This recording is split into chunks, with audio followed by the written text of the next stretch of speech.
All right, today we're going on a journey right to the heart of India. We're going to uncover the story of this really iconic animal, a symbol of pride from Madhya Pradesh, but one that recently got a whole new identity.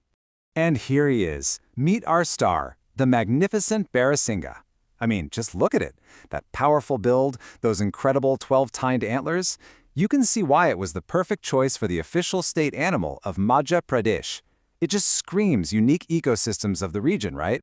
But, being the official state animal, that's really just the beginning of its story. What's so cool is that in just the last few years, this deer has taken on a completely new role. A role that, believe it or not, has made it more famous than ever before. Okay, so to really get how this transformation happened, let's get to know our star a little better. All right, let's get the sciencey stuff out of the way. Its scientific name is Rucervis duvicelli. And more specifically, the one we're talking about is the hard-ground swamp deer. Now that's important because it's a unique variety, one that's perfectly adapted to the grasslands of central India. And this deer is pretty special about where it lives. It doesn't just roam anywhere. No, it has one very special place it calls home. And that place is the world-famous Kanha National Park. I mean, this isn't just a habitat for it. It's literally the last refuge for this specific kind of Barasingha on the entire planet. Think about that. Its survival is completely tied to the health of this one incredible park. Okay, let's jump back in time for a second. There's a really pivotal moment in the Barasingha's official story, and it all comes down to one very important year. And that year was 1981.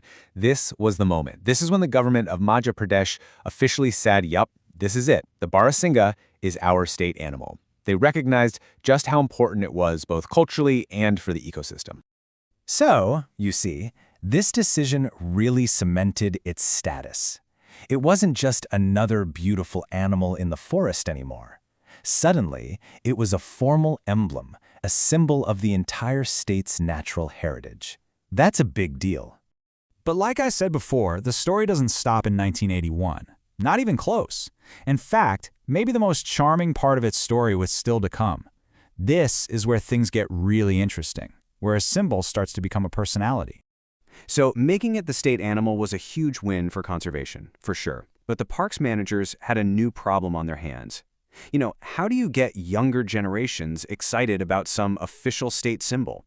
They realized they needed more than just a title. They needed a way to really connect with people. Which leads me to ask you something.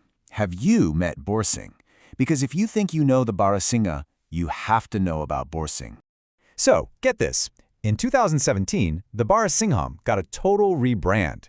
It became Borsing the Barasingham, and this was a first. It became the first ever official mascot for a national park in India. A friendly face for conservation, designed to get a whole new generation excited about wildlife. So just look at this journey. It's pretty amazing, right? In 1981, it's this formal stately symbol. Then, fast forward 36 years to 2017, and it's reborn as this lovable, friendly character, all about winning hearts and minds. I mean, what an incredible story. It's how this rare deer went from just being a respected state symbol to a full-on park superstar. A mascot with a name, a face, and a real mission. And all of this leaves you with a pretty fascinating thought, doesn't it? The story of Borsing kind of shows us that to protect our wildlife, maybe just having symbols isn't enough. Maybe what we really need are stories, characters, personalities that we can connect with. It really makes you think, how does an animal become more than just a symbol?